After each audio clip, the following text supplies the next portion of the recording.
wasiirka maaliyadda dowladda federaalka Soomaaliya wasiir Beyle ayaa sheegay sida ay ugu xun yihiin dabkii ka kacay suuqii weynaa ee Wahen. Haddaba wasiirka ayaa hadalkiisa ku bilaabay sida tan: baroordiiqdu meydka waa ka baray bagaanad ina soo bariday macnaheedu wuxuu yahay waxa weeye xalayto iyo shalayto magaalada Hargeysa wixii ka dhacayay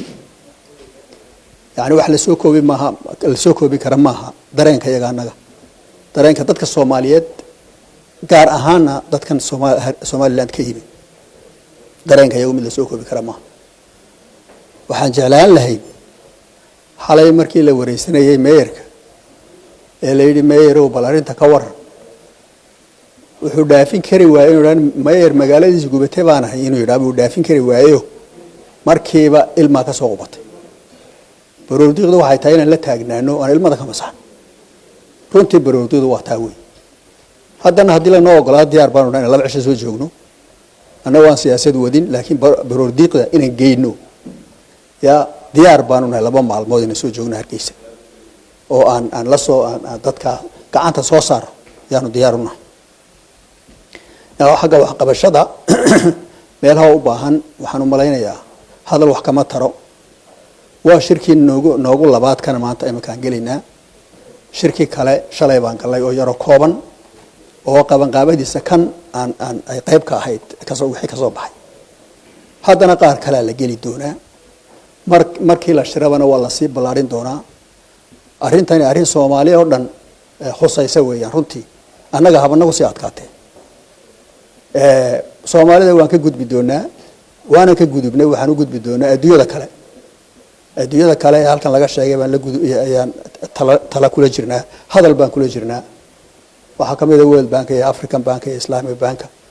iyo organizations kale UN ka deeqa halkan ka sheegtay ayaan hadal kula jirnaa berita qaar baa shir la leeyahay runtii marka loo kala hari maayo arintayada loo kala hari maayo hadii la yiraahdo waa idin soo ducaynaynaa reer Hargeysa oo ka xunahay waxa halka ka dhacay de si kale oo cid u oran kartaa ma jirto waa xanuun weyn weey wixii aan qaban karnaa waan qabanayna dhinaca dawladda yani degdeg in wax loo qabto waa muuqata in loo baahan yahay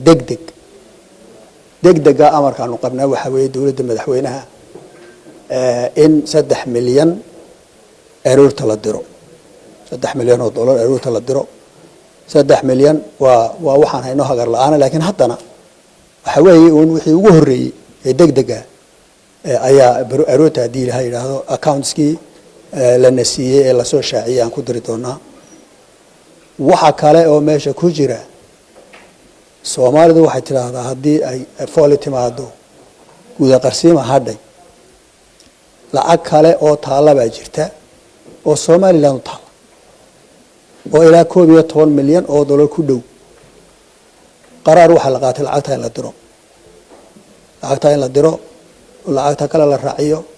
wax dambe oo la sugi karaa ma jiraan lacagta la diraa oo ka qayb qaadata dib u dhiska kama qayb wuxuu ka tartaa ya intaasoo bilyan ba khasaaray ya bal malaha dib u dhiska meelaha dib u dhiska meesha lafteeda bal inta la isku soo gaaro investment dadka lagu sameeyo oo ya gacan qabasho dadka lagu sameeyo laakiin bal dib u dhiskeeda inay ka sii qayb gasho marka 3 milyan iyo 10 milyan iyo badh in ku dhow intaba waxa la isku raacay madaxda nagu amreen in berrito hadii Ilaahay yiraahdo account-kii la nasiyay lagu diro ayaa la isku raacay waa shaqo hordhici weeyaan waa hordhici weey wixii kale hadii Ilaahay yiraahdo waa ka shaqeynayna adduunyada kale ayaa wax ka baadhina anagu haddaan wax kale mar baan jeebka ku noqon doonaa waan idin la joognaa idin lama joogno reer Hargeysa wallahi waa idin la joognaa idin lama waa ka maqnaa physical waa ka maqnaay laakiin meeshaasi muxuu haynaa Wahen anigu si fiican baan xasuusanay runtii waxay lacag badan baa taalay meeshaas lacag badan baa taalay investment badan baa yaalay arintaas in mar kaliya habaan mansuura noqotana xanuun weyn bay nagu haysaa